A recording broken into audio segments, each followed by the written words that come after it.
Brahms is bringing the heat. Introducing Brahms' new spicy chicken sandwiches. Flavor this good just can't be beat. Brahms' crispy, tender, spicy chicken delivers just enough kick to ramp up our original recipe. Get it regular or club style with crispy bacon and American cheese. Add on Brahms sauce for that extra burst of heat, and you have spicy chicken sandwich perfection. Because nothing is better than Brahms.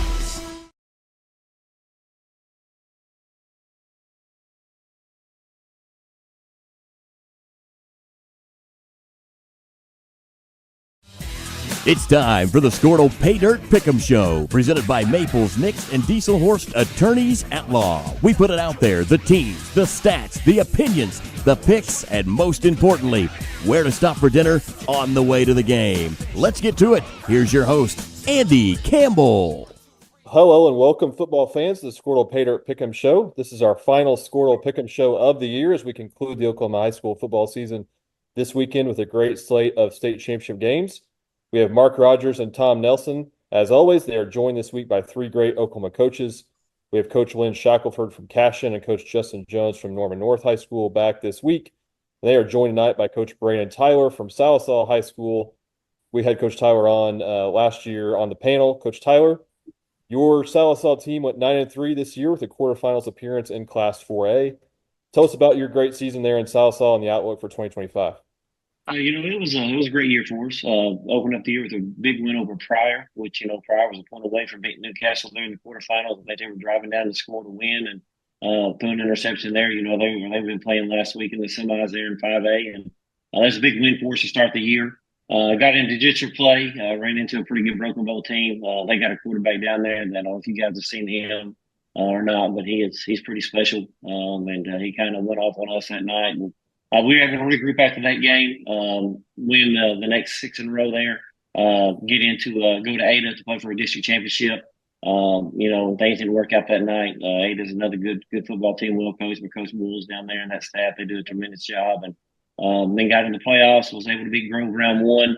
And unfortunately, our season came to an end against a pretty good Elgin team. They're in the quarterfinals, and Elgin's got a pretty special team, and Coach White and his staff down there do a tremendous job as well. And obviously they're playing for us this week. So they got a very good team. But, overall, it's a great year for us. Still trying to learn how to get over the hump in some spots. The senior class we have is 110 as freshmen, 1-9 as sophomores. And then, was able to win 7 last year and get to the quarterfinals, and then 9 this year. So, if we continue to keep building on that, I feel pretty comfortable with it. Got a lot of guys coming back for next year. Got most of our skill guys back. Got to replace a couple of linemen. But other than that, we'll be pretty solid offensively. Defensively, got to play some down guys as well. Got our linebackers and most of our secondary coming back. So looking forward to 25 and seeing where the Blake Diamonds can get to. Well, Coach, pleasure having you on the show as always. Before we get into this week's matchups, I do want to ask our panelists to give a brief recap of the state championship games that were played last weekend. Mark, I know you called several of those games. Coach Jones, I know you were there as well. So anybody who wants to comment on the great games that we had last weekend, feel free. Mark? Well, we had 4 games decided by 1 point. And the 2 games that I had for NFHS was the 6A1 game. I don't know that I've seen a game that was played at a higher level. There were very few penalties.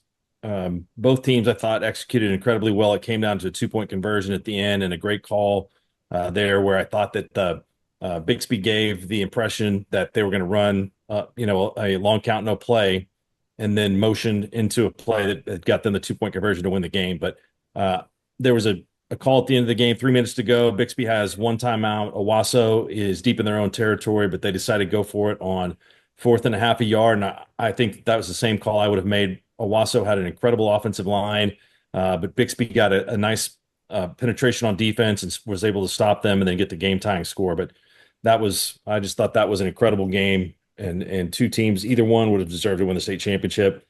Then the second game I called Davis and Vian, and I know Coach Tyler knows everything about Sequoia County football. That was a really good Vian team that had a lot of seniors on it, good up front, but they just made some mistakes in that game.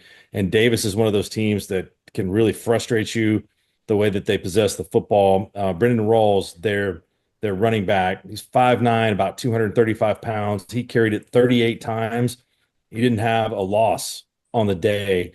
And I got some statistics. Coach Parker sent me this earlier in the week that he had not fumbled the ball since his freshman year. And he's carried it about 30 times a night. Had a big game earlier in the year when we had the Skordle game of the week at Beggs. So all the teams, it was a great 3A final with Lincoln Christian and Sulphur, Millwood and Washington. That's a trilogy, and Washington was able to escape in a low-scoring game. But Millwood has been a great team the last few years. So it was a great weekend. If there's anywhere close to as good a games this weekend, it will have been maybe the best year ever for high school football finals. Well, special congratulations to our Skordle schools who were able to win gold balls last week. Dewar with Coach Bean and Washington with Coach Beller. Obviously, great teams, great programs, and really appreciate being able to partner with those two schools. So we're going to break down 6 games tonight. That'll be the state championship games in 5A, 4A, A1, A2, B2, and C. And we're actually going to start in Class C with our Skordle school, Timberlake Tigers, and they will face Tipton for a gold ball on Thursday, 1 p.m. at UCO. Timberlake defeated the Ryan Cowboys 46-26 last week in the semifinals, while Tipton beat up on Tyrone 42-8. Tom Nelson, Timberlake versus Tipton. Well, these two have played each other 5 times, all since 2002, and all in the playoffs. Tipton's won 4 of 5, including the last 2 in the semis in 2017 and in 22. You got a couple of 13-0 teams that have dominated the class the last couple of years, or last few years. The last 2 titles for Tipton, and the year before that was Timberlake. Tipton's won 7 of the last 12 gold balls in Class C. They had no trouble with Tyrone last week. They won their 41st game in a row. Tipton's defense has given up 2 touchdowns in 3 playoff games, and they manhandled a larger Tyrone team last week, 42-8 at Woodward. Johnny Fernandez, I like this kid, 5'4", 155 pounds. Sets the tone on both sides of the ball. Got them started last week at a long touchdown run at Woodward. Timberlake had the tougher test last week, outlasting Ryan by 20, and they're going to have to get an all-state kind of performance from Merrick Judd this week. I'm going to be going to Edmond for this one. I'm going to buy a ticket because I want to see what this one's like. Probably the one state championship game I make it to this year. But Tipton's a giant standing in the way. But Timberlake's playing for Thatcher, and the team and the fans are going to drive by Thatcher's hospital window before the game like they did last week. And I could just say Tigers will win, but I'll put it out there, Timberlake for the gold ball. Mark? Yeah, that'll be an emotional scene. I'm sure that'll give them, a cause to play for.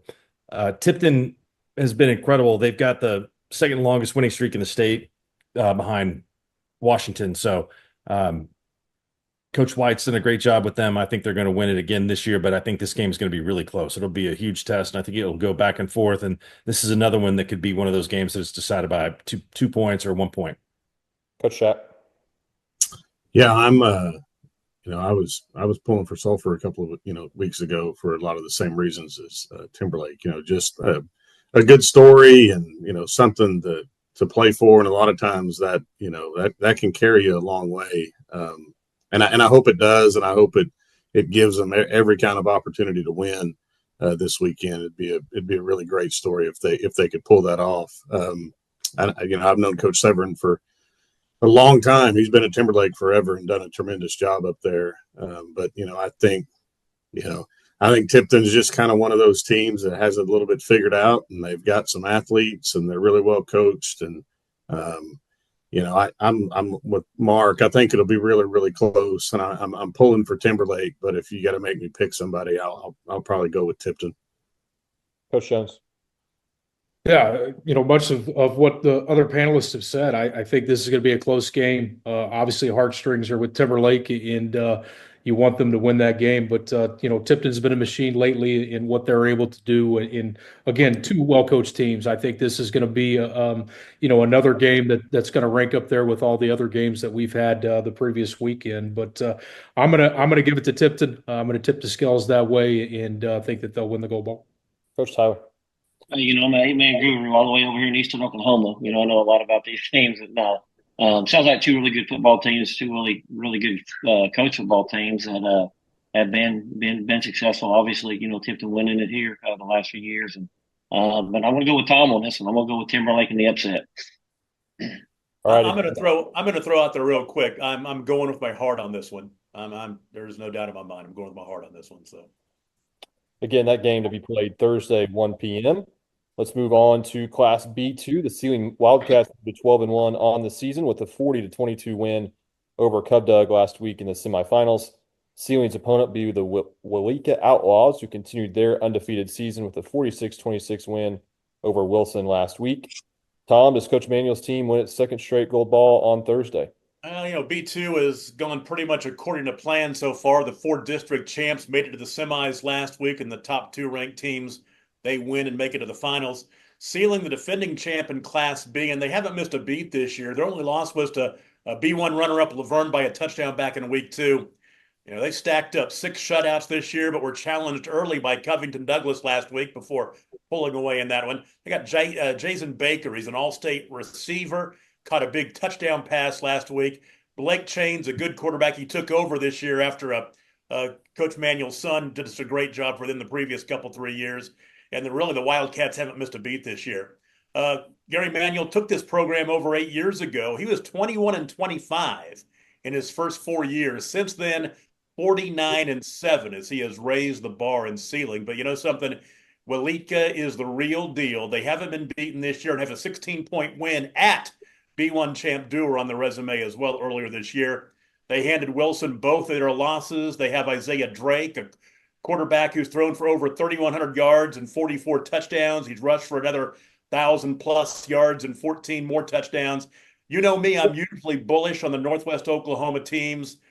But I think the Outlaws are going to wake up the 20-year-old echoes of the Bencoma brothers. They're going to bring a gold ball back to Ofluski County. Mark? The Outlaws have a little Morrison flavor, right, with their head coach, Tristan Gary? Oh, yeah. Yeah, okay. Yep. Gary Manuel is a good friend of mine. I've known him forever. He was on the staff at Northwestern. I survived the gauntlet 1 year with Gary very late at night after coming home from the nightlife for the Northwestern Oklahoma State Rangers golf tournament. If you've been there, I mean, you should get a merit badge.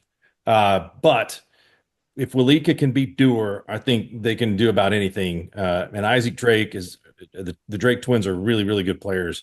So the fact that they won at Dewar earlier this season, I think that they win. But I don't think this is a game that's it's a guarantee by any means. Another close game. Sealing's got a lot of pride. Rush Hunt, a very good player there too. So I'm going to say that this game is close, but it goes to the Outlaws. Check. I've actually been to the Nightlight before, Mark. I'm proud to say, and the bait shop. It's not a surprise. If you're old school, on the other side of town, yeah, the bait shop was pretty solid also. But no, I actually got to watch Sealing up close and personal last weekend. They're a really good football team. Gary does a great job. They do a really good job on both sides of the ball, and they're athletic and they can run around. I thought Coach Smith and Covington were had a pretty good team, but they were a little bit overwhelmed by Sealing. But the Outlaws, and I think because I'm kind of a mascot guy, I think they're the Outlaw Horses. If you really want to get right down to it, they used to have a horse painted in the middle of their field, and Coach Hawkins, who's been at Walika since I was in high school, so a long time, I think he's still on the sidelines. And I remember asking him, and I think they go by the Outlaws, but I think their mascot is an actual horse, which is even cooler. But they got some Morrison flavor on the sidelines, and I think somebody put out on Twitter or something the other day that someone somehow associated with Morrison's football has been involved in 42 of the last 46 state championship games, which is a pretty cool stat. So I think Walika gets it done. From everybody I've talked to that's watched them play or knows anything about them, they like Tom said, I mean they looked like those teams in the early 2000s that had the Bencoma twins and had athletes everywhere and could run around. So I think hats off to Sealing. They've had a tremendous run, and Gary's done a great job. But I think the Outlaw Horses are going to get it done this weekend. But I think I'm like you guys. I think it'll be a good game. Coach Jones. Yeah, another one. I think again, what Coach Manuel has been able to do, in knowing him for as long as I have, and then watching him coach and what he's done. I think the big X factor is obviously his son's not there at quarterback anymore. Not to take away anything from the guy that's there now, but he was a special player. And, I haven't got a chance to see a lot of Walika, but just guys I talked to and obviously what they think, and then obviously you got to credit them with that Dewar win. That was a huge win for them. So, I'm going to stick with the panel and go with the Outlaw Horses. Coach Tyler. Yeah, I agree. Being over here in East Oklahoma, we do get to hear about Walika a little bit. I know the Mincoman twins there. I've heard a lot about them, and when they were in high school, and I've heard a lot about this team. And like you said, anytime you can beat a good Dewar team, they just won a state championship. I know it was early in the year when it happened, but still has a big win on their resume. So we'll go with Walika in this one. All right, let's go to 11-man football in A2. Tallahena defeated the Thomas Terriers 20-14 last week in a hard-fought football game, while Woodland destroyed Regent Prep 60-22. This game will be played at UCO on Friday, 7 p.m. Mark Rogers. Congratulations for Tallahena to make it back. They did not have a team in 2022. They had some low numbers, only played 4 games during the COVID year, but they've got a great tradition there. Coach Gravitt's been there for a long time. So I think that this is an incredible effort for them to make the championship game. But Woodland has done a great job of competing in Class A before they split the division. I know a lot about Fairfax and the community there, and they've also got great tradition. So they've been killing people this year. Like you said, they dominated last week, but that's been the norm for them against some really good teams on their schedule. So I like the Woodland Cougars to get the win in this Class A Division II championship. Tom. Yeah, looking for the edge in this one, the first thing you see is the common opponent. Tallahena lost to Regent Prep 41-26. That happened in week 9. Woodland beat Regent 60-22 last weekend. Woodland has a string of decisive wins over really good teams. Pawnee, Pawhuska, Hominy, Kanawha. They have a diverse, relentless offense, over 2,100 passing yards, 3,000 rushing yards of the team, 1,000-yard receiver in Jason Terry, all with the defense giving up 9 points a game. Tallahena has a sophomore quarterback who's going to have to play the game of his life. Landon Griffith has almost 2,500 passing yards and a touchdown interception ratio this year of 28-2. And he's rushed for almost 1,800 yards and 20 more touchdowns. He's a stud. But I just think that Woodland has been the class of the class with their resume, and I think they collect their first gold ball since 2010 and take it back to Fairfax. Coach Shep. Woodland's really good. I watched them on film this year a couple of different times, and I talked to Coach Gravitt a little bit about him this week. And to use his saying, and I agree with him, they play angry. But they're offensively, they're like Tom said, they're extremely diverse. They'll be in the single wing, and they're really good at it. And then they'll get in the spread, and they're really good at it. Their quarterback, who I watched warm up when he was a freshman when we played him up there, is the real deal. And Coach Go does a great job, and they've got it rolling up there in Woodland a little bit. And I think Tallahena is a great story, like Mark said. I mean, they barely had enough to field the team. I know Kelly was thinking about maybe even having to go 8-man and to stick with it. And those kids continue to play and get better and find themselves in the finals, which has Tallahena been in the finals before in football? 1980. We were there. 80. So it's been a minute. So great for them, great for that community. But I just, I don't think it's going to be enough this week. Plus, my mom was the first ever elementary principal at Woodland. So, I got a little bit of history there with the former Red Devils and whatever Ralston was. I can't remember what they were, but Eagles probably, something like that. But I think, stumped you, didn't I, Mark? You're trying to think. Fairfax Red Devils for sure. But I know, but what was Ralston? That's the other part of it. I don't know that they fielded a team in anything since I've been alive, but they did consolidate with Fairfax to make Woodland. So yeah, they did. But I think Woodland wins this one. I hope Coach Gravitt and Tallahena can keep it close, but I don't know. I think this one could be a runaway for the Cougars. Coach Tyler, I know you have a history with Woodland, playing Woodland as well. So let's go to you, Tallahena versus Woodland. Got a history with both of them. Kind of like Shaq said, Kelly and I are really, really good friends. Just talked to him about like Shaq does, probably once or twice a week. And, a couple times this weekend, he's already talked about Woodland. That's the first thing he texted me, Shaq, was how angry they play. And, like Shaq said, the last time I saw this Woodland bunch, they were sophomores with the Bennett kid at quarterback and some of those guys they got playing now. And just seeing a little bit of a highlight to them. They've grown up a lot since their sophomore year. We beat them there at Gore that year, 2 years ago. And I know they're a really good football team. Coach Gold has got them playing hard right now. It is a great story with Tallahena. They were also in our district at Gore, not getting to play there that 1 year. Also, like I said, didn't hardly play any of the COVID year, and was, like he said, Kelly was thinking about going 8-man at one time and all that, and just to go from that to being in the finals right now is pretty tremendous. And he's done a great job coaching those guys up. And I know Tom was referring to that score with Regent, but the Griffith kid did not play. He was out hurt that night against Regent. I know he's a good player, but again, Woodland I think is on a mission this year, and you'll love Kelly to death, and like I said, it's going to be a tough one for him.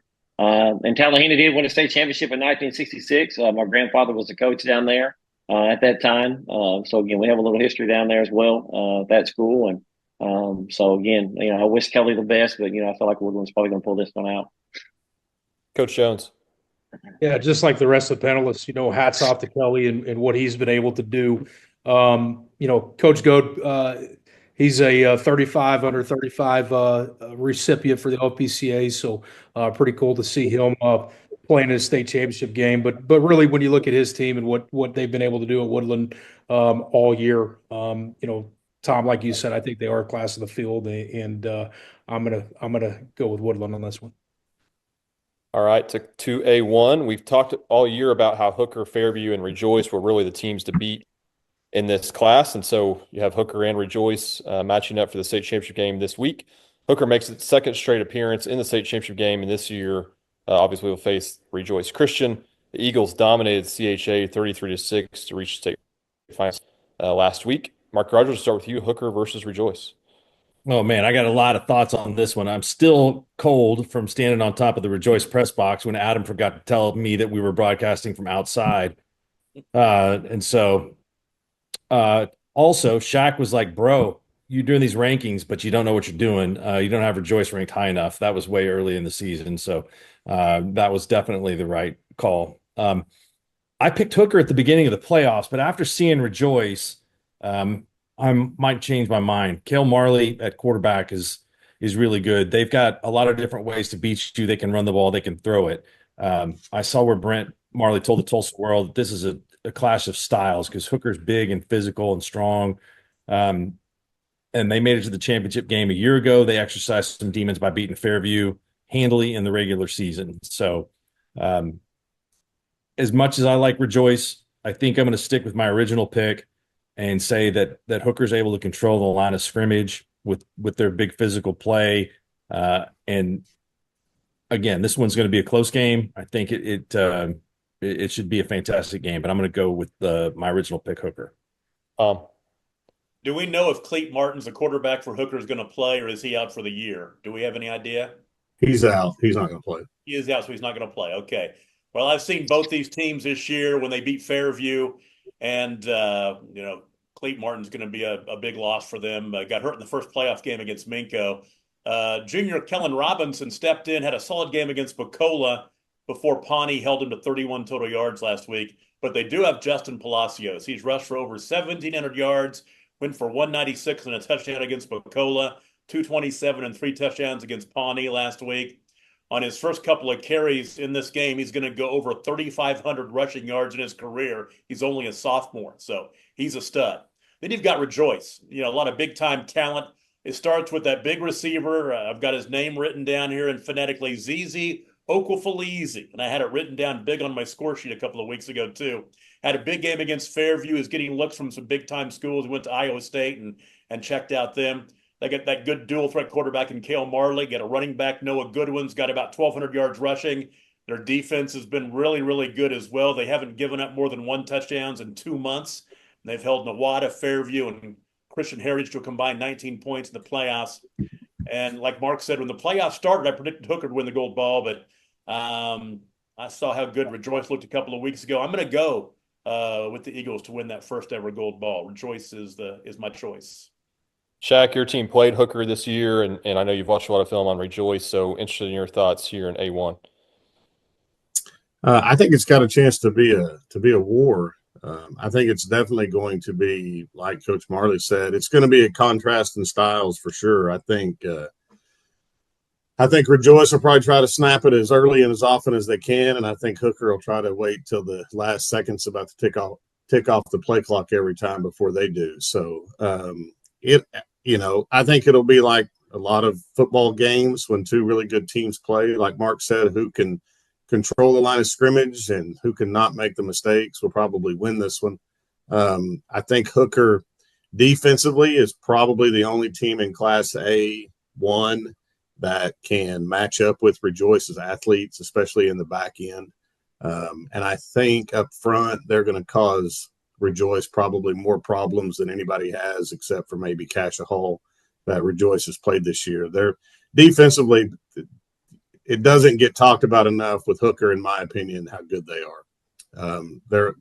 They're a problem at all three levels, and their defensive line is an odd-looking defensive line for Class A. I mean, they're 325 and 6'8", 220 and 6'2", 240, and you just don't – and they're athletic and can run and move around. And so I think that might be a little bit of a shock to Rejoice early on, but I think, that Coach Marley does a great job, and I think he'll have his guys ready to go. But I think Coach Powers, especially being there for the second time, compared to Rejoice, it's never been there. I do think there's a little bit to be said about that and how his kids are going to deal with the week and be able to, to play on Friday. But I think it'll be really, really close.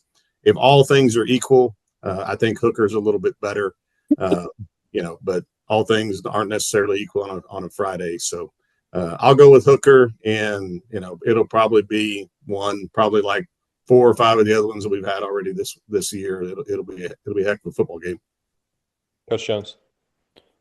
I like a team that's been there before. That bodes well for Hooker. Obviously, not having the quarterback creates some pressure on the rest of the team to step up. I do think defense wins championships, and you got to be physical. And then looking at Rejoice, was able to watch a little bit of tape on them this week. Love the fact that you got, I believe it's the coach's kid, correct? That's a quarterback. I think that always when you watch a coach's kid go out and play in a state championship game, they're just different. They've been bred for that, and so I think this is going to be a really good football game. Again, I think it'll be cool to see the contrasting styles.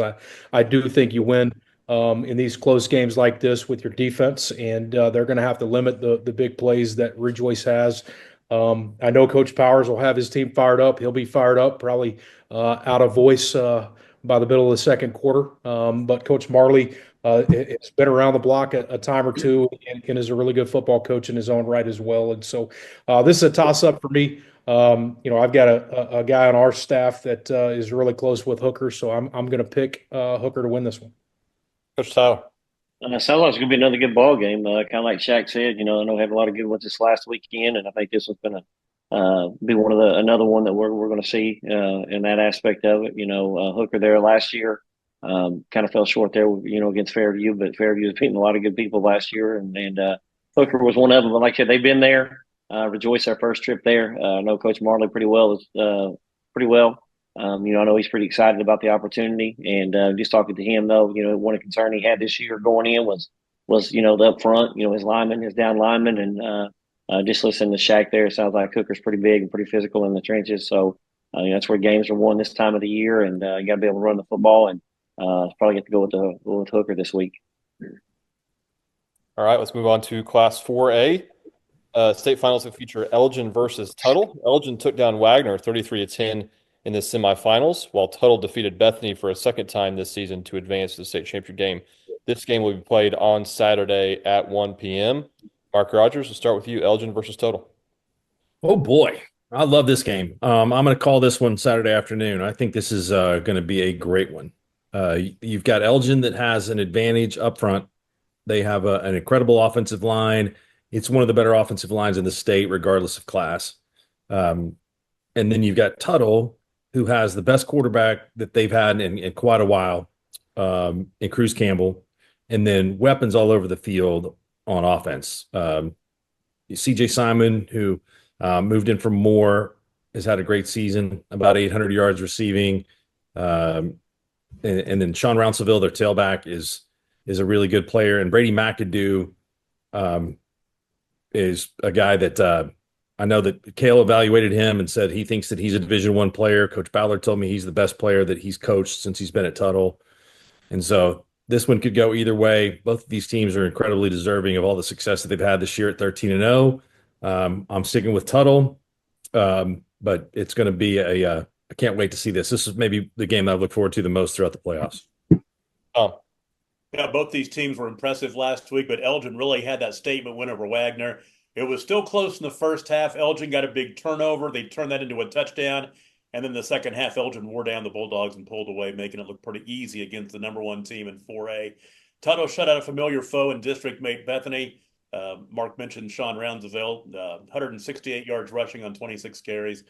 Elgin in their first final in school history, and I'm not going to stray from my 4A pick. I picked them 3 weeks ago, and I'm going to roll with the Owls. Coach Tyler, I know this is your class. Let's go with you, Elgin versus Tuttle. Two very, very good football teams, two very well coached football teams. Obviously playing Elgin, a couple of weeks ago, those guys, like you mentioned, Golly, man, up front, they're very good. They're very talented up front, very physical on both sides of the ball. I think their 5-man box on defense is very, very good. And like I said, I think defensively they're very talented as well. They beat everybody, beat the crap out of everybody all year long, and was able to get after Whitey, and they're pretty good. Their quarterback does a great job running their offense. They got a big old tailback that's a 2-time or 3-time state champion wrestler. He runs downhill and gets after pretty good. So they're very talented. So I'm gonna go with Elgin in this. Coach Jones. Again, this is going to be a great football game, and very well might be the 5th 1-point game, of the state championships. But I'm going to start with Elgin. I think this is a team that's been building, obviously building themselves for 5A and get dropped back down to 4A and play. And you talk across the state to coaches that have had to play them and how good they are, really at every position. But everybody talks about up front. How good they are. And then, so I think Coach White and his staff doing an outstanding job. He's got a bunch of young coaches that, some of those guys have won state championships, but they do it right. They're going to, turn over every stone that they can and have some, special scheme in for Tuttle. And then you go over to Coach Ballard and, again, another guy that as professional as the guys I've ever met, just a pure ball coach, and he'll have his team ready. Obviously Tuttle, with the CJ Simon kid, had to defend him when he was at Moore. He's an electric athlete. He's a guy that, can win a lot of one-on-one battles, and, the McAdoo kid, I've gotten to see him play as well. I think this is going to be a great game. I think Elgin's been kind of on this trend for a couple of years. But there's something to say about what Coach Ballard does and the way that Tuttle plays. I think it's going to be an extremely football game. This is a toss-up for me. I'm going to go with I'm going to go with Elgin on this one. Coach Shack. Has anybody picked Tuttle? I got Tuttle. You got Tuttle? Dang it. Yeah, I don't mind being on an island, but come on over, Shaq. This could go either way. I mean, the Owls are pretty sweet. I wonder if there's ever been an Owl state champion in Oklahoma. There's not many, right? Fairland, Elgin, who else? Is there one more? Lusty. They didn't play football. They don't play football. No. So we could have our first Didn't Owl. see that one coming, Shaq, right? Yeah. We could have our first ever Owl state champion. But I've known Coach Ballard since he was stomping around at NEO. I think the first time I met him, I was at an 8-man team camp. I won't say how many years ago, but we've been really good friends ever since. I think he does a great job, and he's almost a perfect fit, I think, in Tuttle for their mentality and how they want to play football.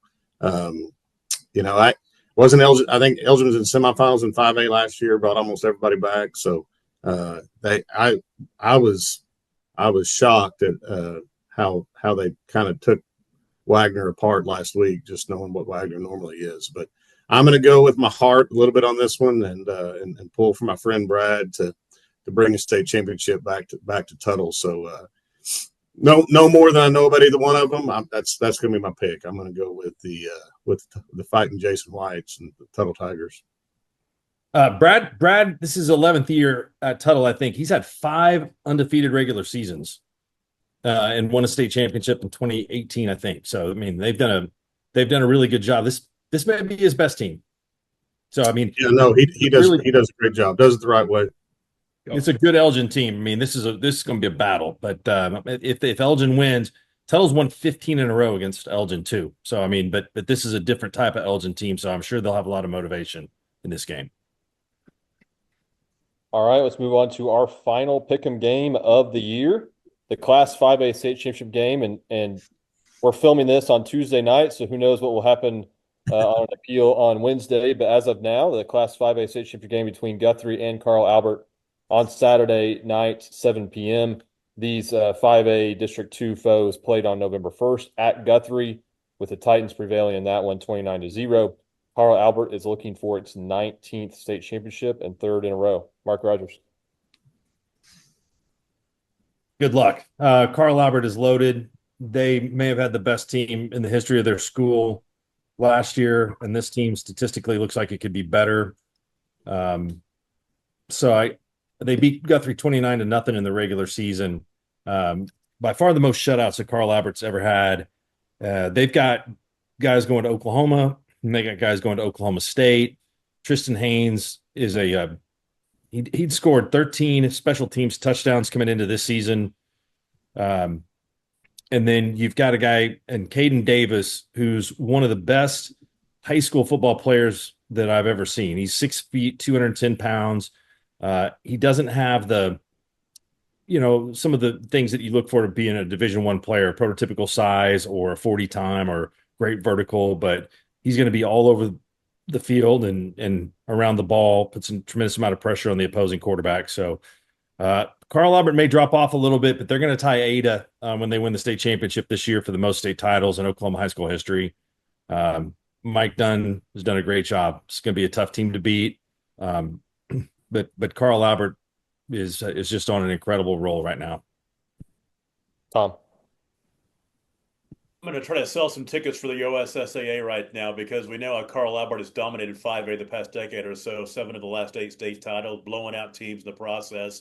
But there's one team that's made him sweat a couple of times over the past few years, and that's who they get this week. Carl Albert, they beat Guthrie 29-0 back in early November. But last year, it was 24-21 Carl Albert. 3 years ago, Carl Albert 22-19. So these kids, some of these kids for Guthrie have had a little bit of success against Carl Albert over the past couple of years. So maybe they won't be scared. I don't know. That's going to be half the battle. Most teams were intimidated before the kickoff. That said, Carl Albert's going to get this, I think. And you know what? This will be the game because of what happened last week. This will be the game that goes down to the final minute and ends up being 26-25 on a 2-point conversion in the last play of the game or something like that. But Carl Albert's going to win. Yeah, in the playoffs, the closest that they've been played is 19 points. Dell City 2 years ago for Carl Albert. So if in this three-peat, that's an incredible run. That game at Guthrie last year, though, they had to score late. I mean, that was a big threat. I don't think Guthrie – I want to give Guthrie a lot of credit for making it back or making it to this game. They haven't been since 2012, but Guthrie lost a bunch of players off last year's team. And so to make it here, I think is a big accomplishment for them. And they had a tough bracket to go through to get here. So it's been a great season for Guthrie and probably one that they didn't envision ending up in the finals. But anyway, there's this Carl Albert team is really good. Coach Jones. Yeah, I talked to Kelly this week, and I think, Kelly admitted, you look back at how this team started for Guthrie and their first scrimmage. I think, I can't remember who they scrimmaged, but, that other team got after them. And so hats off to him and his staff to get Guthrie back into the state championship game. Obviously Kelly will have his guys ready to play. They're going to play physical. They won't back down from Carl Albert. But, I've been on the wrong end of Carl Albert in 2 state championship games. And as close as those games were, they found a way and they played different in state championship games. I know the regular season game was 29-0. That was also at the Rock, another tough place to play. But man, Carl Albert's loaded everywhere you look. And again, I always go back to defense wins championships. And out of all the years I've seen Carl Albert, this is probably the best defense I've seen them put on the field. They are outstanding on defense, not to mention all the playmakers they have on offense. And so I don't think this one's close. I think Carl Albert walks with their 19th. Coach Tyler. Yeah, I just have to agree with Coach Jones there. I think they're very talented. Like you mentioned, they got a lot of kids going to OU, OSU, playing well defensively right now. And like I said, I think they're on a mission again this year. Coach Dunn and his staff do a great job there with their kids. And I know Guthrie, like you mentioned, first time since 2012 getting there. But again, I just think Carl Albert's too dominant and gonna get after him pretty good on Saturday. So we'll go with the Titans again. Coach Shack. I know Coach Beebe pretty well. Get to hang out at some powerlifting meets and some 7-on-7s in the summer, which he hates. But I can assure you this, like Tom said, they won't be scared of Carl Albert. If I know Kelly at all, they won't be afraid to go play, and their kids will definitely give that staff and their head coach everything they've got. And I think it's a great story that they're there because I know it. Football in Guthrie is a big deal, so for them to be in the finals is really cool for that community. But I say it all the time on here: freaks matter, and Carl Albert's got a bunch of freaks, and Coach Dunn does a really good job of letting the freaks go play. And that's Carl Albert's a machine to be able to do what they've done in one of the larger classifications is pretty crazy.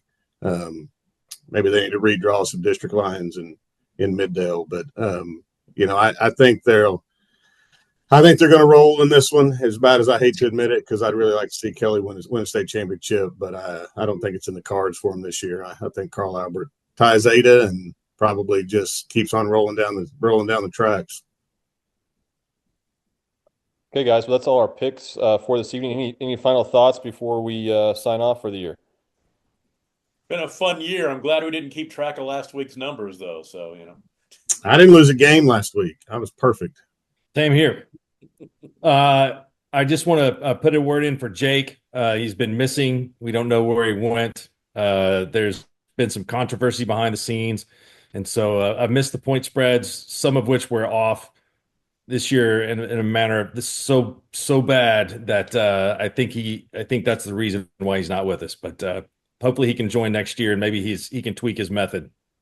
Christmasing with I think his system also had Oklahoma State winning the Big 12 this year, but somehow they lost all 9 games. I think he parlayed it with OU winning the SEC too. So see if Jake can tweak his formula in the offseason. I'll say this: I think it's been one of the better high school state championship weekends, and hopefully we'll have another weekend of it this weekend. But I think it's cool that some of these places have had some opportunities to go to the playoffs and make some runs and do some things in their communities that they haven't been able to do in a long time. And I know we take some grief for it in football coaching in Oklahoma that we've added state championships and we've done this and we've done that. But I think at the end of the day, we've created a lot of opportunities for kids and communities to really enjoy playoffs and this time of year. And I say it all the time. I mean, at the end of the day, all of us do this for the kids that are out there and the communities that they represent. And I think this is it's been a really cool thing to see. And I'm excited that we get another weekend with 6 state championships. And there's going to be a whole bunch of communities that roll into Edmond and going to create some memories that are going to last a lifetime, win or lose. So I think that's really cool. And hopefully I can make it down there this weekend and see some of that. It's a pretty cool thing to witness live if you've never done it before. So I highly recommend get out and go watch some state championships this weekend and watch some dreams become realities for a whole bunch of kids and communities. It's a pretty cool thing. If there's any opposition to you guys coming up with that with the Coaches Association and splitting those classes, I'm not hearing any of it. The basketball coaches want to do it now because you guys did it. So that's flattering. But and the first time, Shaq, you kind of explained it to me. completely made sense. Choctaw is a good example of that last weekend. They've built the program where they really didn't have a whole lot of participation and were able to win their first state championship since 1960 in a different division. But, we talked a little bit about the Woodland team as far as competing with 18 to 20 kids playing against what would be if they were playing maybe in Class A Division One, going against 60 players. And so there's nothing wrong with having 2 weekends of state championship games at UCO. There's nothing wrong with dividing these classes where it gives everybody a chance to feel good about themselves. So now if we can only get the Blackwell Maroons in a class that they can compete for a state championship. I think that's on the agenda next week at our meeting. Good. Figure that out. I'll also throw in there, I'll say it for all the 8-man schools. It's nice to be invited to play at the big table, and hopefully that will keep doing that, because having the 8-man teams at Edmond at UCO, that's a big deal. Looking forward to going there on Thursday afternoon for the Timberlake game. Yeah, the last thing I'm going to say is, I arrived at the stadium, I believe at 9:30 last was it Friday and Saturday, and I wasn't the first one there, and there's tailgating going on, and one of the things I like to do is walk out of the press box in kind of down the home side and the away side, and the amount of community support that are set in the stands and cheering those kids on has been unbelievable, and it's a great experience for everyone involved, and proud that we get to do it and continue to do it. I think Oklahoma high school football is special, and same thing. You read Twitter or X or whatever it is, and the amount of coaches that get questioned on some of the decisions. I think there's been some aggressive play, and these coaches put their heart and souls in it, just like their kids, and it's been some great football. Hey, real quick before we get off here, Skordle is honored to be able to call the Tournament of Champions in basketball, and I know Mark and Tom are going to be a part of that. Mark, Tom, can you give us a quick preview of the Tournament of Champions coming up here that you'll be calling for Skordle? Any thoughts on hoops? It'll be great. I mean, Owasso is going to be the favorite as the 6A defending champ, but you've got some really good teams in there. Dale, Weatherford Crossings. I know that Wilson Henrietta is going to be there. Help me out. I'm missing maybe a couple of teams, but I think it's going to be, there's a little bit of rivalry there between Dale and Owasso. But I think the Rams are the team to beat. I'm a small school guy. I love it. I love it when the small schools make a run or even win a game. That's what's cool about that tournament. Yeah, on the boys' side, you have Booker T, Crossings, Dale, Millwood, OK, Owasso, Weatherford, and Wilson. Girls, Booker T, Broken Arrow, Edmond Memorial, Fort Gibson, Glenpool, Hammond, Lincoln Christian, and Quinton. So it should be a really great tournament. You can watch all of that action for free. Listen to Mark and Tom on Skordle.tv or the Skordle app. So look forward to hearing Mark and Tom call basketball games all year, and especially the Tournament of Champions up in Tulsa. So appreciate you guys doing that.